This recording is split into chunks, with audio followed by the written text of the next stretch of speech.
দারিদ্র্য, জলবায়ু পরিবর্তন ও আন্তর্জাতিক সহায়তা কমে যাওয়ার কারণে ভয়াবহ খাদ্য সংকটের মুখে পড়েছে আফগানিস্তানের প্রায় ১.৫ কোটি মানুষ।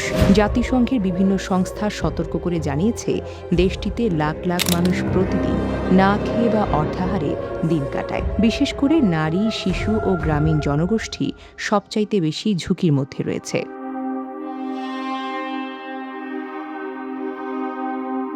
আন্তর্জাতিক মানবিক সংস্থাগুলোর তথ্য মতে, আফগানিস্তানের বহু পরিবার দিনে একবেলার বেশি খাবার জোগাড় করতেই পারে না। খাদ্যের দাম বৃদ্ধি, কর্মসংস্থানের অভাব এবং বৈদেশিক সহায়তা কমে যাওয়ায় পরিস্থিতি আরও জটিল হয়ে পড়েছে।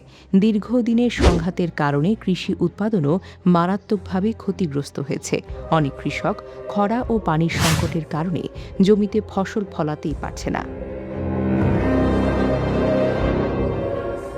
বিশ্ব খাদ্য কর্মসূচি জানিয়েছে, দেশটির বহু অঞ্চলে মানুষ টিকে থাকার জন্য ঋণ নেয়, গবাদি পশু বিক্রি করে, এমনকি প্রয়োজনীয় গৃহস্থালী সামগ্রীও বিক্রি করতে বাধ্য হচ্ছে। কিছু এলাকায় শিশুদের অপুষ্টির হার আশঙ্কাজনকভাবে বেড়েও গেছে। হাসপাতাল ও স্বাস্থ্যকেন্দ্রগুলো অপুষ্টিতে ভোগা শিশুদের সংখ্যা দিন দিন বাড়ছে।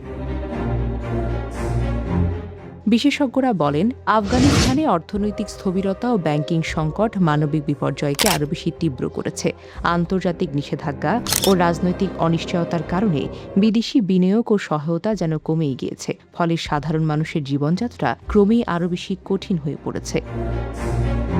মানবাধিকার সংগঠনগুলো আশঙ্কা প্রকাশ করে বলে, দ্রুত আন্তর্জাতিক সহায়তা না বাড়ানো হলে দেশটিতে দুর্ভিক্ষের পরিস্থিতি তৈরি হতে পারে। তারা জরুরি খাদ্য সহায়তা, কৃষিখাতে বিনিয়োগ এবং স্বাস্থ্যসেবা সম্প্রসারণের আহ্বান জানিয়েছে। জাতিসংঘ সহ বিভিন্ন আন্তর্জাতিক সংস্থা আফগানিস্তানের মানবিক সংকট মোকাবেলায় বৈশ্বিক সম্প্রদায়ের প্রতি এগিয়ে আসার আহ্বান জানিয়েছে। তাদের মতে, রাজনৈতিক পরিস্থিতি যাই হোক না কেন, সাধারণ মানুষের জীবন রক্ষায় অবিলম্বে কার্যকর পদক্ষেপ প্রয়োজন।